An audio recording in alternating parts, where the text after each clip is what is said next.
خراب موسم کی شدتیں اپنے عروج پر تھیں۔ اس خوفناک برستی بارش میں ساجدہ اپنے 4 بچوں کے ساتھ خدا کی پناہ مانگ رہی تھی۔ اس کا ایک کمرے کا ٹوٹا پھوٹا کچا مکان تھا۔ جب بھی بجلی کڑکتی بچے سہم کر اس کی گود میں چھپ جایا کرتے، کہیں یہ زوردار آواز ان کی کچی چھت گرنے کی نہ ہو۔ لیکن ہر بار یہ آواز انہیں ڈرا دیا کرتی تھی۔ اچانک ہی گھر کے دروازے پر دستک ہوئی تو وہ حیران رہ گئی، بھلا آدھی رات کو اس طوفانی بارش میں اس کے غریب خانے پر کون آیا ہے؟ جو ہی دروازہ کھولا تو سامنے 5 مسافروں کو دیکھ کر وہ دنگ رہ گئی۔ سب ایک جیسے کپڑے پہنے ہوئے تھے۔ اونچے لمبے قد کاٹ کے لوگ باہر کھڑے بارش میں بھیگ رہے تھے۔ تبھی ایک آدمی بولا، بہن بارش تیز ہو رہی ہے، کیا ہمیں ایک رات گزارنے کے لیے گھر میں پناہ مل سکتی ہے؟ وہ سوچ میں پڑ گئی کہ میرے اپنے 4 بچے تھے، میں تو خود ایک کمرے میں سر چھپا کر بیٹھی تھی، مگر اس طوفانی بارش میں انہیں انکار کر دینا اسے مناسب نہ لگا۔ تبھی انہیں اندر آنے کا اشارہ کیا۔ وہ 5 کمرے میں جا کر بیٹھ گئے جہاں اس کے بچے سہمے انداز میں مسافروں کو دیکھ رہے تھے۔ وہ بھوکے پیاسے مسافر مٹی سے اٹا وجود لیے ادھر ادھر دیکھ رہے تھے۔ شاید انہیں گھر کی غربت کا اندازہ ہو گیا تھا۔ تبھی ایک مسافر بولا، کچھ کھانے کو مل سکتا ہے؟ ساجدہ سوچ میں پڑ گئی۔ بچوں کے لیے اس نے ایک کھانے کو کھچڑی بنائی تھی اور گھر میں کچھ تھا ہی نہیں، مگر پھر بھی وہ اٹھی اور جلدی سے مسافروں کے لیے روٹیاں بنانے لگی۔ گھر میں آٹا تو پڑا ہی تھا، ساتھ میں جو ٹماٹر پیاز اسے ملا اس نے جھٹ پٹ سے کچھ بنا کر ان کے سامنے رکھ دیا، مگر وہ حیران رہ گئی۔ وہ مسافر تو یہ بے ضرر سا کھانا یوں خوش ہو کر کھا رہے تھے جیسے انہیں دنیا جہان کی دولت مل گئی ہو۔ ایک دوسرے سے ہنس کر باتیں کرتے ہوئے وہ لطف اندوز ہو رہے تھے جو اس غریب عورت نے ان کے لیے کھانا تیار کیا تھا۔ کچھ دیر بعد بارش رکی تو وہ جس طرح آئے تھے خاموشی سے باہر چلے گئے، مگر ایک عجیب سی مہک اس کمرے میں چھوڑ گئے تھے۔ اب ساجدہ اپنے بچوں کو سلانے کی کوشش کر رہی تھی، جب اس کی نظر ایک چیز پر پڑی تو اس کے پیروں تلے سے زمین نکل گئی۔ وہ مسافر جاتے جاتے اپنی ایک چیز یہاں چھوڑ گئے تھے جو کہ ساجدہ کی قسمت بدلنے والی تھی۔ اس غریب سی عورت کا نام ساجدہ تھا، جو کہ بیوہ تھی اور 4 بچوں کے ہمراہ کچے مکان میں رہتی تھی۔ یہ گھر بھی اسے ایک امیر آدمی نے رہنے کے لیے دیا تھا، ورنہ تو اس کے پاس سر چھپانے کا بھی کوئی ٹھکانہ نہیں تھا۔ جب تک اس کا شوہر زندہ رہا اسے دنیا کے دکھ درد تکلیفوں کا کوئی احساس نہ تھا کہ اس دنیا میں کتنے غم ہیں، کتنے ایسے لوگ ہیں جو کھائے پیے بغیر سو جاتے ہیں۔ وہ اپنے شوہر کی معمولی سی کمائی میں خوش رہتی۔ اس کا شوہر بھلے ہی غریب آدمی تھا، مگر بچوں اور بیوی کا پیٹ بھرنا خوب جانتا تھا۔ 3 بچے تھے اور چوتھی بار وہ ماں بننے والی تھی، مگر نہیں جانتی تھی کہ اس چوتھے بچے کو باپ کا پیار نصیب نہیں ہوگا۔ تبھی ایک دن مزدوری کرتے ہوئے ایک اونچی عمارت سے اس کے شوہر کا پیر پھسلا اور وہ نیچے گرتے ہی مر گیا۔ ساجدہ کے سر پر تو غموں کا پہاڑ ٹوٹ گیا تھا۔ وہ حاملہ تھی، دوسری طرف گھر میں کھانے کو کچھ نہیں تھا۔ روز اس کا شوہر دہاڑی لے کر آتا، تب گھر میں کھانا پکتا۔ 3 دن پہاڑ کی طرح گزرے۔ چوتھے دن آس پڑوس کے لوگوں نے اس کی تھوڑی مدد کی اور کچھ دنوں کا راشن ڈلوا دیا۔ اس کے بعد بقیہ زندگی اسے خود گزارنی تھی، اپنا اور اپنے 4 بچوں کا سہارا بننا تھا۔ اسی لیے وہ ایک گھر میں کام کرنے لگی، مگر 4 سال 4 بچوں کو اکیلا گھر میں چھوڑ کر آتی، پورا دھیان انہی پر رہتا۔ مالکن کی ڈانٹ سنتی اور ادھر بچوں کے بارے میں سوچ کر کلیجہ چھلنی ہو جاتا کہ نہ جانے معصوم چھوٹے بچے کس حال میں میرے پیچھے سے رہتے ہوں گے، کہیں وہ باہر نہ نکل جائے، کہیں کوئی اغوا کار انہیں بہلا پھسلا کر اپنے ساتھ نہ لے جائے۔ ایسی ہی بے شمار سوچیں اس کے ذہن میں آتی۔ اسی طرح کر کے وہ اپنے گھر کا گزارا کر رہی تھی، مگر اس میں جب بارشوں نے ایسا طوفان مچایا اس کی اپنی حالت بری ہو گئی تھی۔ اس کے معصوم بچے ہر روز اماں سے کہتے، اماں یہ چھت گر جائے گی، ہمیں یہاں سے دور لے چلو۔ وہ بچوں کو تسلی دیتی، نہیں اللہ بہت بڑا ہے، وہ ہم پر ایسی قیامت نہیں ڈھائے گا، اللہ ہم پر رحم کرے گا۔ وہ رب سے دعا مانگتی کہ بارش رک جائے۔ اسے اچھی طرح یاد ہے جب اس کا شوہر زندہ تھا اس کے باپ نے خاص نصیحت کی تھی، بیٹا گھر میں آئے مہمانوں کو کبھی خالی ہاتھ نہ لوٹانا۔ اگر کبھی کوئی مسافر اندھیری رات میں بھٹکتا ہوا تمہارے پاس آ جائے تو اسے بھوکے پیٹ نہ رکھنا۔ ان کی وجہ سے تم ایک بار تکلیف اٹھاؤ گی، مگر وہ ہزاروں بار تمہیں سکھ دے کر جائیں گے۔ اپنے ساتھ دکھ اور تکلیفوں کو لے جائیں گے اور تمہیں سکھ ہی سکھ دے کر جائیں گے۔ بس اس دن سے ہی ساجدہ نے اپنے باپ کی نصیحت کو پلو سے باندھ لیا تھا۔ یہی وجہ تھی کہ آج جب اندھیری طوفانی رات میں وہ مسافر اس کے دروازے پر آئے تو اس نے انہیں بھوکے پیٹ نہ جانے دیا۔ مگر یہ کیا، اگلے دن محلے والوں نے ایک عجیب منظر دیکھا۔ جب ساجدہ اپنے بچوں کے ساتھ یہ گھر چھوڑ کر جا رہی تھی، محلے کی عورتیں جمع ہو کر کہنے لگی، ہائے ہائے کیا ہو گیا ساجدہ، جو تو راتوں رات یہ گھر چھوڑ کر جا رہی ہے؟ مانا کہ تیرا گھر کچا کمزور ہے، مگر تیرے چاروں بچوں کا سائبان بھی تو ہے۔ تبھی وہ انہیں ٹالتے ہوئے بولی، ہاں مجھے ایک دوسری جگہ کرائے کا گھر مل گیا ہے، میں وہیں جا رہی ہوں۔ محلے کی عورتیں مذاق اڑاتے ہوئے بولی، تو ایک کرائے کے گھر میں رہے گی؟ ارے تو کرایہ کہاں سے دے گی؟ وہاں تیری تنخواہ تو دیکھ 4,000 روپے ہے، تیرے بچے بھوکے مرتے ہیں، ان کے جسم پر پہننے کو کپڑا نہیں، اور تو بات کرتی ہے کرائے کے گھر میں رہنے کی؟ دیکھ اپنے اس مکان میں ہی رہ لے، جیسا بھی ہے، یہاں تو سر چھپائے بیٹھی ہے۔ ساری عورتیں باتیں بنا رہی تھی، مگر کوئی نہیں جانتا تھا ساجدہ کی اب زندگی پہلے جیسی نہیں رہی۔ ایک رات نے ہی اس کی زندگی بدل دی تھی۔ اسی لیے تو وہ ان سب سے بچ کر یہاں سے نکلنا چاہتی تھی، بہت دور جہاں اس کی کوئی کھوج نہ لگا سکے۔ اس کے چاروں بچے حیران تھے، مگر ان کے چہرے سے واضح تھا کہ انہیں ایک بات پتہ چلی ہے، لیکن اپنی ماں کی ہدایت پر انہوں نے کسی کو نہ بتانا چاہا۔ تبھی تو خاموش ایک دوسرے کو دیکھ کر ہنس رہے تھے۔ ساجدہ نے کسی کی بھی بات نہ مانی اور اس مکان کو چھوڑ کر ایک نئی جگہ چلی آئی۔ یہ نیا شہر تھا۔ یہاں 3 کمروں کا خوبصورت سا مکان لیا، پکا مکان، اتنا چمکتا کچن، صاف ستھرا فرنیچر، ٹائل ماربل سے بنا گیا یہ گھر بڑا خوبصورت تھا۔ جس شخص نے اسے یہ گھر دلوایا تھا وہ اسے سر سے لے کر پیر تک دیکھ رہا تھا۔ پھٹے پرانے کپڑے پہنے اور جگہ جگہ پہ بند لگے ہوئے یہ کپڑے پہنے عورت جو اس گھر کی مالکن بن گئی تھی، وہ ہر زاویے سے اس گھر کو دیکھ رہی تھی، اس کی اونچ نیچ، اس گھر گلی کا ماحول، اوپر چھت پر جا کر ہر چیز کہ ہوا کا رخ ہے یا نہیں۔ اسے یہ گھر مناسب لگا تو اس نے لے لیا۔ اس کی رضامندی سن کر وہ آدمی بھی خوش ہو گیا، کیونکہ وہ ایک ڈیلر تھا، گھر بیچنے اور دلانے کا کام کیا کرتا تھا۔ ساجدہ نے اسے پورے 1 لاکھ کا کمیشن دیا اور ساتھ ہی گھر کی قیمت بھی چکا دی تو وہ حیران رہ گیا۔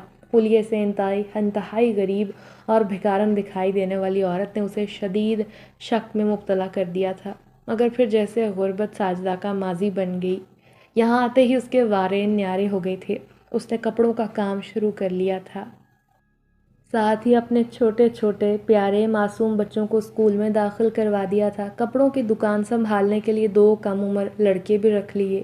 یوں راتوں رات اس کی قسمت بدل گئی تھی، یہ راز کوئی بھی نہیں جانتا تھا۔ مگر ایک دن ساجدہ جب تیار ہو کر دکان پر جا رہی تھی، جہاں سب ملازم اسے میڈم کہہ کر پکارتے، اسی دن راستے میں اسے پرانی محلے میں رہنے والی ایک سہیلی مل گئی جس کا نام نسرین تھا۔ نسرین اسے سر سے لے کر پیر تک دیکھ رہی تھی، پھر پیچھے سے پکارتے ہوئے بولی، اے ساجدہ رک جا، تو وہی ساجدہ ہے نا جو نسیم بیگم کے کوٹھے پر کام کرتی تھی، اور آج یہ تو کاٹن کا سوٹ پہنے کہاں جا رہی ہے؟ ساجدہ اسے دیکھ کر گھبرا گئی۔ جس محلے سے وہ جان چھڑوا کر آئی تھی، آج اسی محلے کی ایک رہائشی عورت نے اسے دیکھ لیا تھا۔ وہ جانتی تھی کہ اس کا اتنی آسانی سے پیچھا وہ چھوڑ کر نہیں جانے والی، تبھی اسے ٹالتے ہوئے بولی، ہاں بس میں اسی شہر میں رہتی ہوں، اب میرا کام دوسری جگہ ہے۔ مگر تو سنا نسرین، تو کیسی ہے؟ تیرے بچے تو ٹھیک ہے نا؟ ارے میں تو ٹھیک ہوں، مگر تو کسی میم کی طرح نظر آ رہی ہے۔ سچ سچ بتا، آخر ایسا کون سا تجھے قارون کا خزانہ مل گیا جو راتوں رات تیرے حالات بدل گئے؟ وہ سمجھ گئی کہ نسرین اتنی آسانی سے میرا پیچھا نہیں چھوڑنے والی، تبھی کہنے لگی، ہاں بس اللہ کا کرم ہے جو میرے حالات بدل گئے، میں ضرور تجھے بتاؤں گی، کسی دن میرے گھر آنا۔ اس کی بات سن کر نسرین خوش ہو گئی اور کہنے لگی، اچھا جلدی سے مجھے اپنے گھر کا پتہ دے، میں ضرور تجھ سے ملنے آؤں گی۔ تب ساجدہ نے جان بوجھ کر اسے غلط پتہ بتایا اور خود جان چھڑا کر اپنی دکان پر آ گئی، جہاں ملازم اس کا انتظار کر رہے تھے۔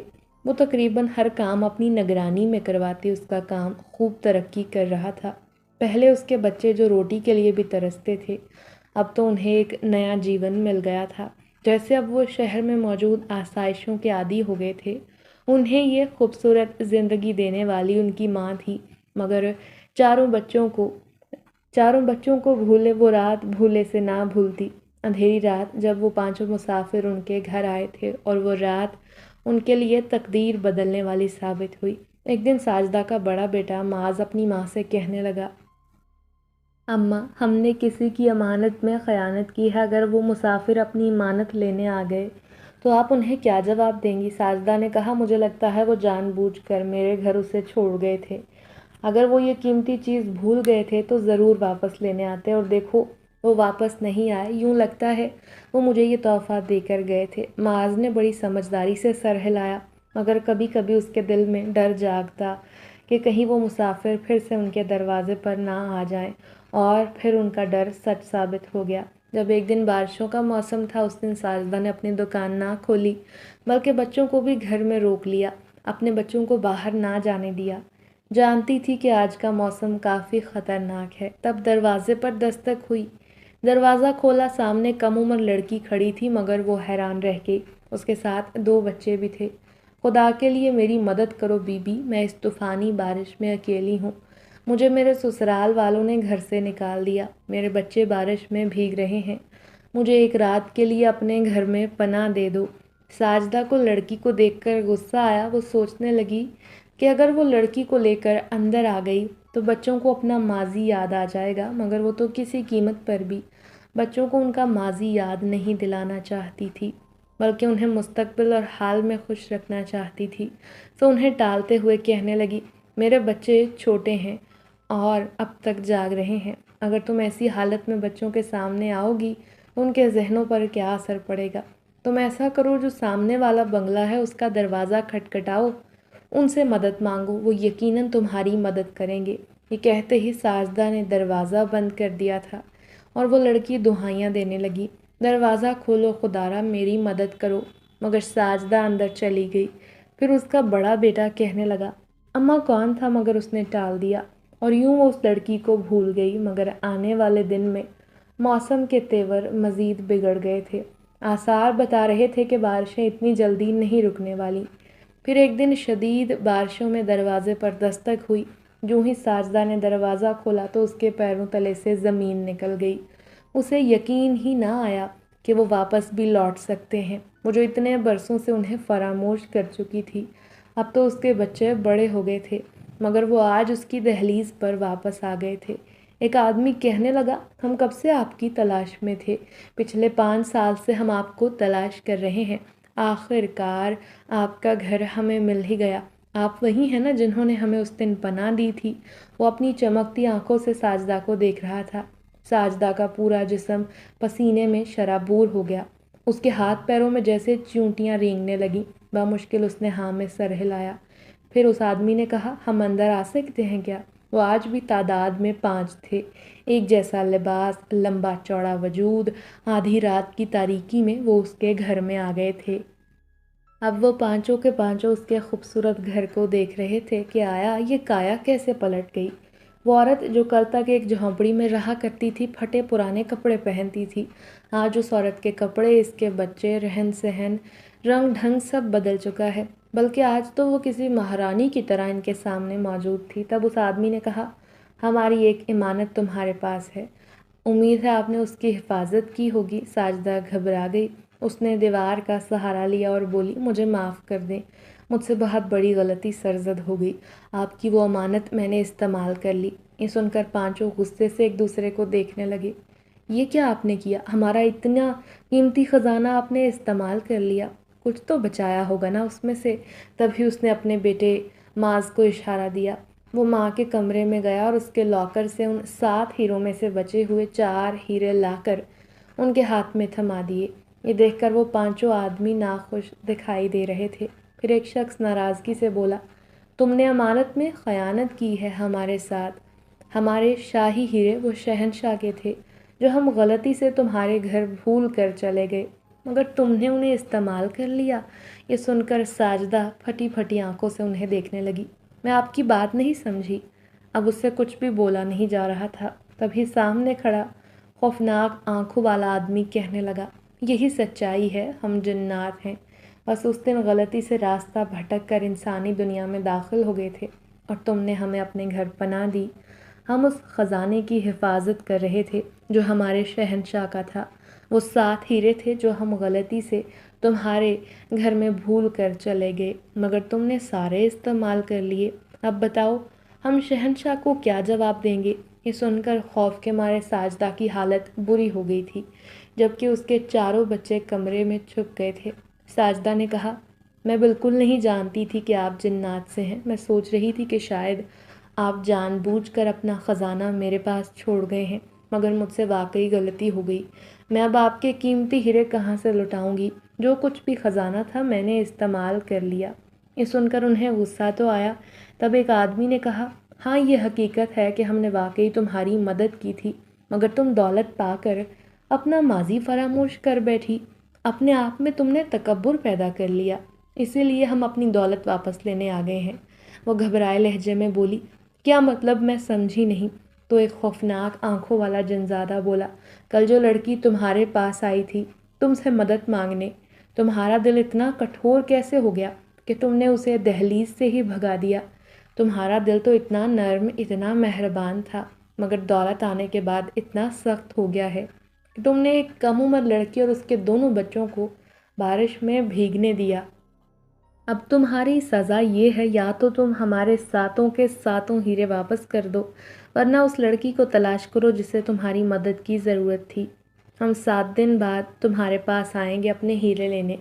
اگر وہ لڑکی تمہارے ساتھ اس گھر میں ہوگی تو ہم وہ ہیرے لیے بغیر لوٹ جائیں گے، لیکن اگر تم اس لڑکی کو تلاش کرنے میں ناکامیاب ہوئی تو تمہیں ہر حال میں ہمارے ہیرے لوٹانے ہوں گے۔ وہ اپنا فیصلہ سنا کر ایک دم سے غائب ہو چکے تھے۔ ساجدہ کے پیروں تلے سے زمین نکل گئی۔ اس سے بھلا اتنی بڑی غلطی کیسے ہو سکتی تھی؟ آخر اس نے اس مظلوم ضرورت مند لڑکی کی مدد کیوں نہ کی؟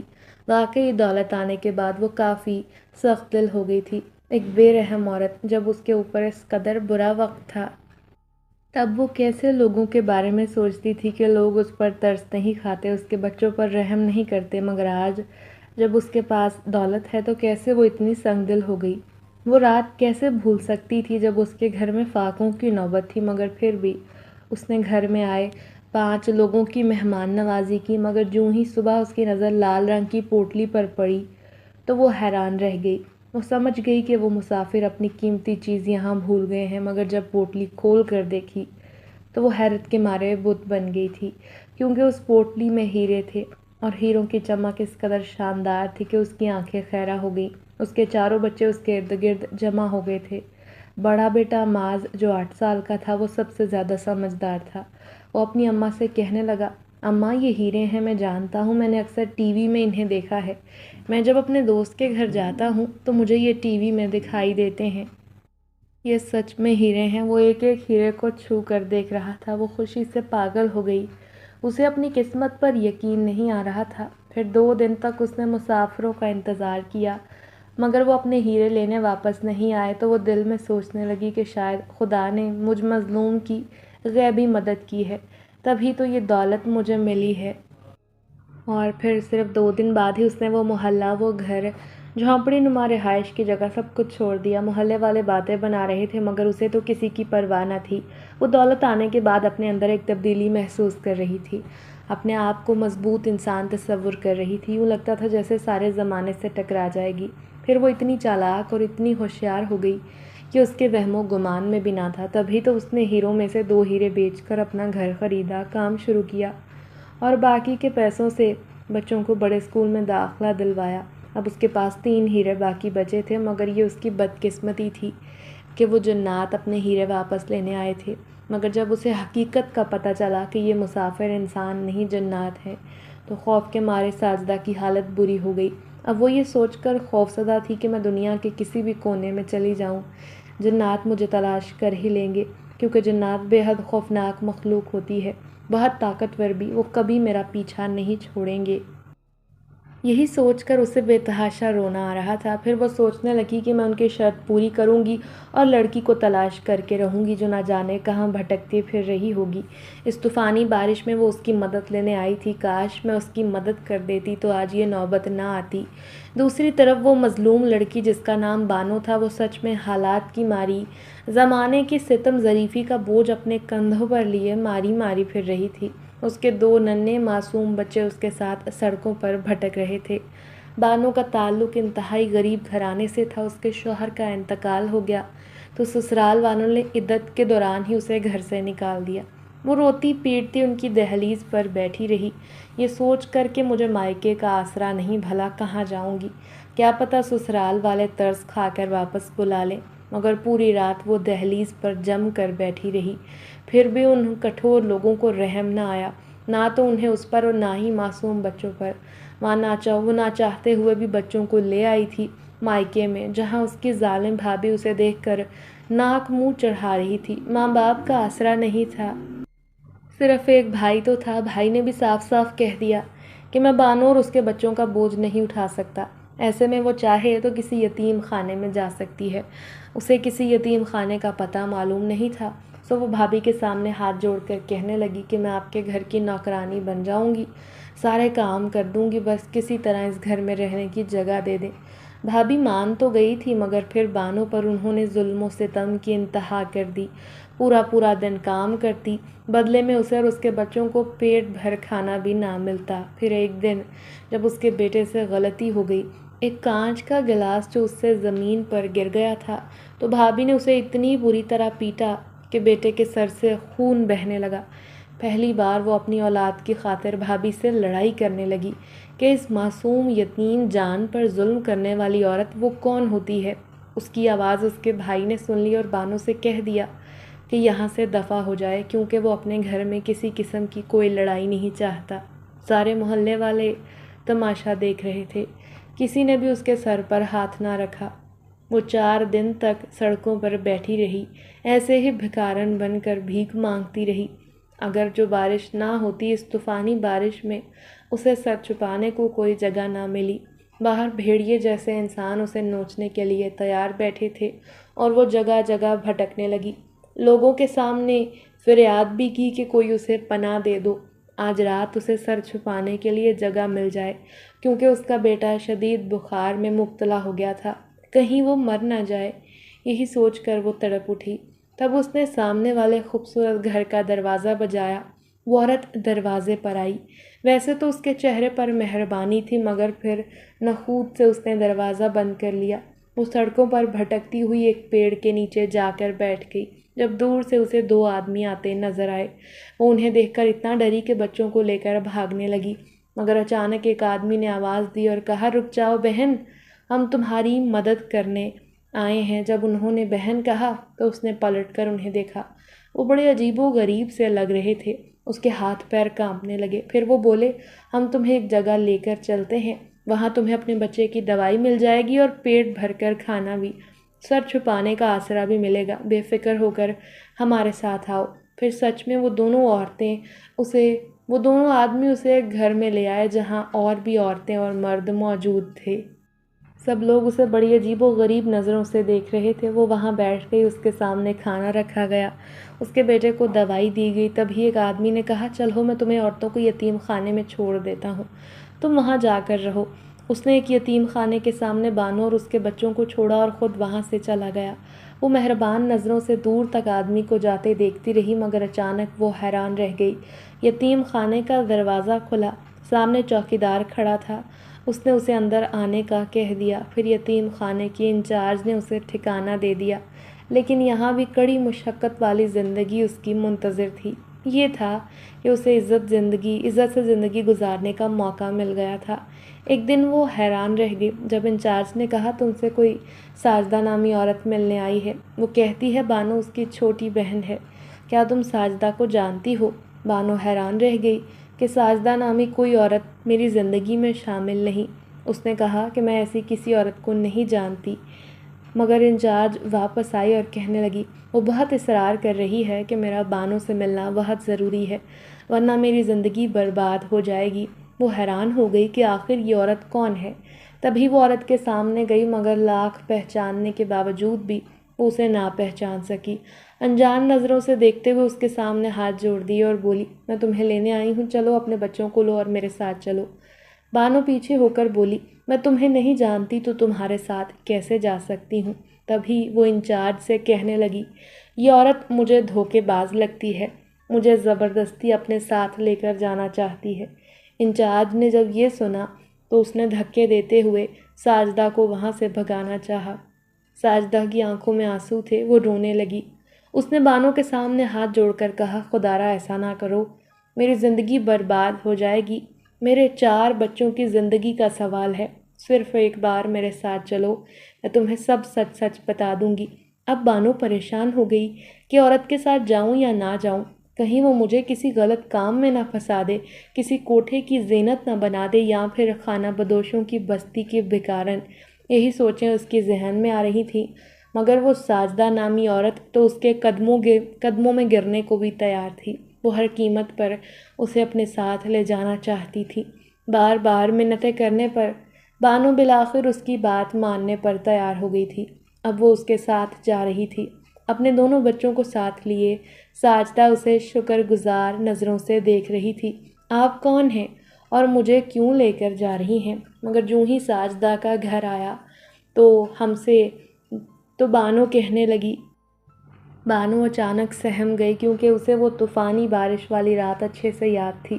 بھلا وہ کیسے اس رات کو بھول سکتی تھی؟ مگر یہ عورت، اس کا صحیح سے وہ چہرہ نہ دیکھ پائی تھی۔ وہ سمجھ گئی کہ یہی وہ عورت ہے جس نے اس رات مجھے دروازے کی دہلیز سے بھگا دیا تھا۔ خیر، ساجدہ اسے اپنے گھر لے آئی۔ اس کے 4 بچے اسے دیکھ رہے تھے اور بانو اپنے دونوں بچوں کو گود میں لیے سہمی کھڑی اس خوبصورت گھر کو دیکھتی جا رہی تھی۔ ساجدہ نے اس کے سامنے بیٹھ کر روتے ہوئے کہا، میں کس منہ سے تمہارا شکریہ ادا کروں کہ تم نے میرا مان رکھا، تم واپس آ گئی، ورنہ تو میرا بہت بڑا نقصان ہو جاتا۔ کیسا نقصان؟ بانو نے حیران ہو کر پوچھا۔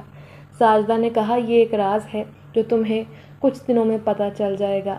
اب 2 دن گزارنے بانو سے یہاں مشکل ہو گئے تھے، مگر ساجدہ اس کی خوب خدمت کر رہی تھی، اس کے بچوں سے خوب پیار کر رہی تھی، اس کے کھانے پینے میں کوئی کسر نہ چھوڑتی۔ بانو حیران تھی کہ ایک دم سے میری زندگی اتنی کیسے بدل گئی، میں کہاں آ گئی ہوں؟ خیر، کہاں میں مشقت محنت کرنے والی اور بھابھی کے دھکے کھانے والی، بھابھی کی مار کھانے والی، اور آج یہ انجان عورت مجھے سر آنکھوں پر بٹھا رہی تھی۔ پھر 2 دن یوں گزرے اور پتہ ہی نہ چلا۔ تیسرے دن جب وہ سو رہی تھی، اچانک دروازے پر دستک ہوئی۔ ساجدہ نے دروازہ کھولا تو دستک کی آواز سن کر بانو کی بھی نیند کھل گئی۔ بانو نے کھڑکی سے جھانک کر دیکھا، وہ حیران رہ گئی۔ دروازے پر 5 کے قریب عجیب حلیے والے لوگ کھڑے تھے اور ساجدہ سے نہ جانے کیا کہہ رہے تھے۔ بانو نیچے آئی اور ان کی باتیں سننے لگی۔ ٹھیک ہے، تم نے اپنی بات پوری کر دی، اب ہم تم سے وہ ہیرے واپس نہیں لیں گے، اب تم ان کی مالکن بن چکی ہو، مگر یاد رکھنا، تم نے اس لڑکی کے سر پر ہاتھ رکھا ہے تو آئندہ اسے اکیلا نہ چھوڑنا، اور نہ ہی ہمارے جانے کے بعد اسے گھر سے نکالنا۔ ساجدہ نے کہا، ارے نہیں نہیں، یہ آپ کیا کہہ رہے ہیں؟ میں تو ایسا کبھی سوچ بھی نہیں سکتی، میں اسے گھر سے نہیں نکالوں گی۔ تب وہ آدمی بولا، ٹھیک ہے، ہمارے 3 ہیرے تمہارے پاس ہیں، ان سے تم کچھ ایسا کرنا جس سے ہمیں خوشی ہو، ہم اگلی بار تم سے ملنے آئیں گے۔ یہ کہتے ہی اچانک وہ ساجدہ کی آنکھوں کے سامنے سے غائب ہو گئے۔ بانو نے یہ منظر جب دیکھا تو وہ شدید خوفزدہ ہو گئی تھی۔ اب تو اسے ساجدہ سے بھی خوف آنے لگا۔ تبھی وہ اگلے دن ساجدہ سے بولی کہ میں یہاں سے جانا چاہتی ہوں۔ ساجدہ نے کہا، ارے نہیں، تم یہاں سے کہیں نہیں جا سکتی، تم بالکل میری چھوٹی بہن کی طرح ہو، میں ہی تمہیں پالوں گی، تمہارے بچوں کو بھی میں پالوں گی، تمہاری ساری ذمہ داری میری۔ مگر مجھے تو تم ٹھیک عورت نہیں لگتی۔ جو رات کو دروازے پر آدمی آئے تھے وہ کون تھے؟ بانو کے دماغ میں جو سوال تھا اس نے اسے بے چین کر رکھا تھا، آخر اس نے پوچھ ہی لیا۔ اب ساجدہ سمجھ گئی کہ بانو پر جنات کا راز کھل گیا ہے، تبھی وہ بولی، آرام سے بیٹھو، میں تمہیں ساری بات بتاتی ہوں۔ پھر بانو سے اپنی کہانی کہنے لگی۔ سالوں پہلے کی بات ہے، جب میں بھی تمہارے جیسی بے بسی کی حالت میں اپنے 4 بچوں کے ساتھ بیوگی کی حالت میں خوار ہو رہی تھی۔ تمہیں یہ جان کر حیرانی ہوگی کہ وہ عورت کوئی اور نہیں بلکہ میں ہی تھی۔ بانو کی آنکھیں حیرت کے مارے کھل گئیں، اسے تو یقین نہ آیا۔ وہ بولی، میں سچ کہتی ہوں، میں بے حد مظلوم تھی، بڑی مشکل سے لوگوں کے گھر میں برتن دھونا اور صفائی ستھرائی کر کے اپنے بچوں کو پال رہی تھی۔ میرے گھر میں اکثر فاقے ہوتے تھے، میرے بچے بھوکے سوتے اور میں انہیں دیکھ کر تڑپتی تھی۔ لیکن ایک رات بڑی عجیب و غریب بات ہوئی، میں آج بھی اس رات کو سوچتی ہوں تو حیران ہو جاتی ہوں۔ اس رات بہت تیز بارش ہو رہی تھی، ہر طرف طوفان نے تباہی مچا رکھی تھی۔ میں ایک کچے سے جھونپڑی جیسے مکان میں رہتی جس میں پانی بھی ٹپکتا تھا۔ اس رات بھی بارش کا پانی چھت سے ٹپک رہا تھا۔ میرے بچے بڑے پریشان تھے، یوں لگتا تھا جیسے چھت گر جائے گی۔ پھر میں تب حیران ہوئی جب دروازے پر دستک ہوئی اور 5 مسافر آئے۔ میں نے سوچا یہ شاید پناہ کی تلاش میں آئے ہیں۔ میں نے انہیں کھانا کھلایا، گھر میں سونے کے لیے جگہ فراہم کی، مگر جاتے جاتے وہ مسافر اپنا قیمتی سامان میرے گھر چھوڑ کر چلے گئے، جس سامان نے میری قسمت بدل دی اور میں غریب سے امیر عورت بن گئی۔ تم جانتی ہو وہ مسافر کون تھے؟ بانو۔ وہ انسان نہیں بلکہ جنات تھے۔ یہ سن کر بانو کی روح کے تو پر خچے اڑ گئے، وہ خوف سے کانپنے لگی۔ وہ یقین نہیں کر پا رہی تھی کہ ساجدہ کی کہانی حقیقت پر مبنی ہے۔ ساجدہ نے کہا، اور پھر مجھ سے بہت بڑی غلطی ہوئی۔ دولت آنے کے بعد میرے دل کی حالت بدل گئی۔ میں پہلے خود کو مظلوم اور غریب عورت سمجھتی تھی۔ جب میں نے دولت حاصل کی تو میرے اندر غرور آ گیا۔ پھر میرے حالات بدل گئے۔ میری 1-2 نہیں بلکہ مارکیٹ میں ان گنت دکانیں بن گئیں اور میرے بچے شہر کے بڑے بڑے اسکولوں میں تعلیم حاصل کرنے لگے۔ لیکن ایسے ہی ایک طوفانی بارش میں ایک لڑکی اپنے 2 بچوں کے ساتھ میرے دروازے پر پناہ لینے آئی تو میں نے اسے دھتکار دیا۔ بانو نے چونک کر سر اٹھایا۔ اب وہ حیران رہ گئی۔ اسے یاد آیا وہی تو اس عورت کے پاس آئی تھی، تو وہ اس کہانی کے کردار کا حصہ ہے۔ وہ حیران تھی۔ تب ساجدہ نے بڑے پیار سے اس کا ہاتھ تھاما اور بولی، اور اسی بات پر جب میں نے اس مظلوم لڑکی کو دھتکار دیا تو جنات مجھ سے ناراض ہو گئے اور کہنے لگے، یا تو ہمارا خزانہ واپس کرو یا پھر لڑکی کی تلاش جاری رکھو۔ یقین کرو میں نے کوئی یتیم خانہ، کوئی شیلٹر ہوم نہیں چھوڑا جہاں تمہیں تلاش نہ کیا ہو۔ میں گرتے پڑتے روتے پیٹتے تمہیں ڈھونڈتی رہی۔ میں جانتی تھی کہ میں ان کا قیمتی خزانہ کبھی نہیں واپس کر سکتی، کیونکہ وہ میری سوچ سے زیادہ قیمتی تھا۔ بڑی مشکل سے میں نے تمہارے بھائی کا گھر معلوم کیا تو تمہاری بھابھی نے کہا میں نے اسے گھر سے نکال دیا تھا، اب وہ نہ جانے کہاں بھٹکتی پھر رہی ہے۔ یہ سوچ کر مجھے اور بھی رونا آیا کہ واقعی میں نے تمہاری مدد نہیں کی جب تمہیں میری مدد کی کتنی ضرورت تھی۔ پھر مجھے معلوم ہوا تم یتیم خانے میں رہتی ہو۔ دراصل یہ بات مجھے ایک جنزادے نے بتائی تھی اور پھر میں اس یتیم خانے میں چلی گئی تمہیں لینے۔ تمہاری منتیں کرنی تھی کہ تم یہاں سے کبھی نہ جانا۔ وہ جنات بہت نیک ہیں، انہوں نے مجھے کہا تھا کہ میں تکبر میں آ گئی تھی، سو ہمیں غصہ آیا اور ہم نے تم سے اپنا خزانہ واپس لینے کا سوچا۔ اگر تم غرور نہ کرتی تو ہم کبھی تم سے بدلہ لینے نہ آتے۔ تم خود کو کبھی اس رب کے سامنے لوگوں کو حقیر نہ سمجھنا، کیونکہ سب ہی یہاں دکھ اور تکلیف میں مبتلا ہیں۔ کسی کی تکلیف کیا ہے اور کسی کی کیا، یہ بات ہمیں معلوم نہیں ہوتی۔ اور سچ بتاؤں، بانو نے کہا، سچ بتاؤں ساجدہ، میں نے زندگی میں کبھی کوئی خوشی نہیں دیکھی۔ پہلے تو میرے سسرال والے گھٹیا نکلے، اس کے بعد میرے بھائی نے مجھ پر ظلم کیا، مگر میں حیران ہوتی ہوں کہ آخر آپ کو میرے اندر ایسا کیا نظر آیا جو آپ نے مجھے یتیم خانے سے یہاں بلا لیا۔ ساجدہ نے کہا، اب ہم دونوں مل کر نیک جنات کے مقصد کو آگے پہنچائیں گے، غریبوں کی مدد کریں گے، ہم جیسی جو دوسری مظلوم عورتیں ہیں جنہیں ہماری مدد درکار ہے، کیونکہ میرے پاس دولت کی کوئی کمی نہیں۔ میں تو چاہتی ہوں ہم بھی ایک ایسا شیلٹر ہوم بنائیں جہاں مظلوم عورتوں کی مدد ہو سکے۔ ہمیں ان عورتوں کو تلاش کرنا ہے۔ بانو نے کہا، آپ مجھے اور میرے بچوں کو اچھی زندگی دیں گی، اسی لیے میں ضرور آپ کی مدد کروں گی۔ یوں وہ دونوں سگی بہنوں کی طرح پیار محبت سے آپس میں رہنے لگی۔ پھر بانو بھی ساجدہ کے ساتھ مل کر اس کے کام کو آگے بڑھانے لگی۔ اس نے دونوں بچوں کو اسکول میں داخل کروا دیا۔ ایک دن ساجدہ جب گھر آ رہی تھی، جب اسے لڑکی کے چیخنے کی آواز سنی، یہ آواز جنگل کی جانب سے آ رہی تھی۔ وہ حیران ہوئی کہ ضرور کسی لڑکی کو میری مدد کی ضرورت ہے۔ وہ فوراً جنگل میں آ گئی۔ اکیلی عورت، اسے ڈر بھی لگ رہا تھا کہ لڑکی کو بچانے کی کیا کروں گی۔ تبھی دور سے ایک لڑکی بھاگتی ہوئی نظر آئی اور آ کر وہ ساجدہ سے لپٹ گئی۔ مجھے بچاؤ خدا کے لیے، کیا ہوا تمہیں؟ تمہاری یہ حالت کس نے کی؟ ساجدہ اسے دیکھ کر بے چین ہو گئی۔ وہ روتے ہوئے بتانے لگی، میرے پیچھے کچھ لڑکے پڑے ہیں، دراصل میں ایک فیکٹری میں کام کرتی ہوں، لیکن آج رات مجھے بہت دیر ہو گئی تھی، اسی لیے ان آوارہ لڑکوں نے میرا پیچھا کیا۔ وہ میری عزت لوٹنا چاہتے ہیں۔ میں جنگل میں بھاگ کر آ گئی مگر انہوں نے مجھے زخمی کر دیا۔ بڑی مشکل سے میں اپنی جان بچا کر یہاں تک آئی ہوں۔ اچانک لڑکوں کے چلانے کی آوازیں آئیں تو وہ دونوں گھبرا گئی تھیں۔ تبھی لڑکی ساجدہ کے پیچھے چھپ گئی۔ ساجدہ نے لڑکوں سے کہا کہ تم لوگ یہاں سے بھاگ جاؤ ورنہ انجام کے ذمہ دار خود ہوں گے۔ وہ لڑکے نہیں جانتے کہ اس کے ساتھ کون ہے۔ وہ اس کا مذاق اڑاتے ہوئے بولے، تم یہاں سے چلی جاؤ بڑھیا، اس لڑکی کو ہمارے حوالے کر دو، یہ ہمارا شکار ہے۔ مگر ساجدہ کسی قیمت پر لڑکی کو ان کے حوالے کرنے کو تیار نہ تھی۔ یوں ہی وہ لڑکے اسے نوچنے کے لیے آگے بڑھے، اچانک ہی کوئی ان کے سامنے آ گیا۔ وہ اس قدر دیو قامت اور خوفناک تھا کہ ان کے رونگٹے کھڑے ہو گئے۔ وہ لڑکے پاگلوں کی طرح زمین پر لوٹنے لگے، صدمے سے پاگل ہو گئے۔ انہیں پہلی بار کوئی خطرناک چیز نظر آئی تھی اور اسی وجہ سے ان کے دماغ پر گہرا اثر ہو گیا تھا۔ وہ چاروں کے چاروں پاگلوں کی طرح وہاں سے بھاگنے لگے۔ وہ لڑکی حیران تھی مگر ساجدہ سب کچھ سمجھ گئی تھی۔ بالآخر وہ لڑکی کو بچانے میں کامیاب ہو گئی۔ پھر وہ بانو اور ساجدہ کے شیلٹر ہوم میں آنے والی پہلی لڑکی تھی جس کا نام مریم تھا۔ مریم بہت خوبصورت اور نیک لڑکی تھی۔ وہ اپنے گھر والوں کو پال رہی تھی اور انتہائی غریب خاندان سے تعلق رکھنے والی۔ سڑک کنارے آتے جلتے لفنگے آوارہ لڑکے اس کا پیچھا کرتے۔ اس کی زندگی بہت مشکل میں تھی مگر وہ نہیں جانتی تھی کہ ایک دن وہ واقعی اس کا پیچھا کرتے ہوئے عزت تک ہاتھ ڈالنا چاہیں گے۔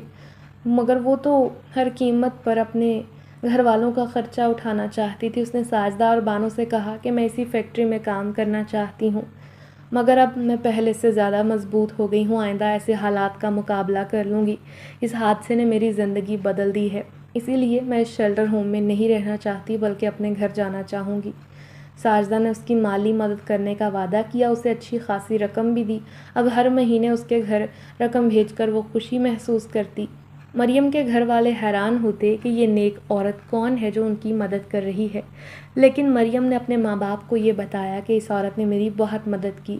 جب کچھ لڑکے میری آبرو خراب کرنا چاہتے تھے تو اگر ساجدہ وقت پر نہ پہنچتی تو شاید میں ہمیشہ کے لیے اپنی نظروں میں سب کچھ کھو دیتی، مگر آج اس عورت کی وجہ سے ہی میں اپنے گھر میں بھی محفوظ ہوں۔ یوں ان کا یہ مشن شروع ہو گیا اور شیلٹر ہوم میں دیکھتے عورتوں کی تعداد دن بدن بڑھنے لگی، مگر کوئی نہیں جانتا تھا کہ یہ جو دو عورتیں جنہوں نے شیلٹر ہوم بنایا ہے ان کی مدد کرنے والے کون ہیں، جس کی وجہ سے عورتوں کا یتیم خانہ آباد ہے۔ وہ جنات آج بھی ان کی مدد کرتے اور ان مظلوم عورتوں میں ساجدہ کو اپنا ماضی نظر آتا اور بانو کو بھی، کیونکہ دونوں نے ہی ایسی زندگی گزاری تھی۔ بڑی مشکل سے انہیں قسم پرسی کی زندگی سے نجات ملی۔ اب وہ بھولے سے بھی کبھی ویسے زندگی دوبارہ نہ گزارنا چاہتی تھی۔ تبھی تو انہوں نے ضرورت مند عورتوں کی مدد کرنے کا سوچا۔ دونوں کی زندگی میں ایک ایسی رات آئی جس نے دونوں کی پوری زندگی کو بدل کر رکھ دیا تھا۔ وہ رات ساجدہ کے لیے انوکھی تھی اور بانو کے لیے بھی۔ یوں وقت تیزی سے گزرنے لگا اور اب ساجدہ کے بچے جوان ہو گئے تھے جبکہ بانو کے بچے ابھی کالج میں پڑھ رہے تھے، مگر اس شیلٹر ہوم کی بنیاد انہوں نے رکھی۔ اب وہاں ایک نہیں دو نہیں بلکہ پورے 4-5 شیلٹر ہوم بنائے جا چکے تھے، جن میں ایک لڑکیوں کا تھا، ایک بچوں کا اور ایک مظلوم عورتوں کا جو معصوم اپنے گھروں سے دھتکاری ہوئی تھیں۔ پھر ایک دن ساجدہ کی ملاقات وہی جنات کے ٹولے سے ہوئی تو وہ کہنے لگے، تمہیں ایک بار زندگی میں قسمت بدلنے کا موقع ملا اور تمہاری پوری زندگی بدل گئی، مگر تمہیں اس بات سے تم نے نصیحت حاصل کی کہ انسان کو کبھی بھی دولت پا کر گھمنڈ کا اظہار نہیں کرنا چاہیے۔ یاد رکھنا، جو لوگ ایسا سوچتے ہیں وہ کبھی کامیاب نہیں ہو سکتے۔ تم نے ہمارا دل خوش کیا تو ہم نے بھی تمہاری مدد کی، اگر تم ہماری دولت کو کسی غلط مقصد کے لیے استعمال کرتی تو ہم کبھی بھی تمہاری مدد نہ کرتے۔ یاد رکھنا، جو چیز اچھے کے لیے بنی ہو اسے اچھے کاموں کے لیے ہی استعمال کیا جانا چاہیے۔ ساجدہ کو یہ بات بہت اچھے سے سمجھ آ گئی تھی۔ اس نے ان سے وعدہ کر لیا تھا کہ میں کبھی کسی کو تکلیف میں دیکھ کر آئندہ اس سے منہ نہیں موڑوں گی بلکہ ہمیشہ اس کی مدد کروں گی۔ یہ بات وہ بھی اچھے سے جان گئی تھی کہ اگر انسان کو غریبی کے بعد دولت ہاتھ میں آ جائے تو کبھی بھی اس پر اترانا نہیں چاہیے، کیونکہ دولت تو آنے جانے والی شے ہے جو کبھی بھی انسان سے چھن سکتی ہے اور انسان اپنے ماضی والے حالات میں پھر سے لوٹ سکتا ہے۔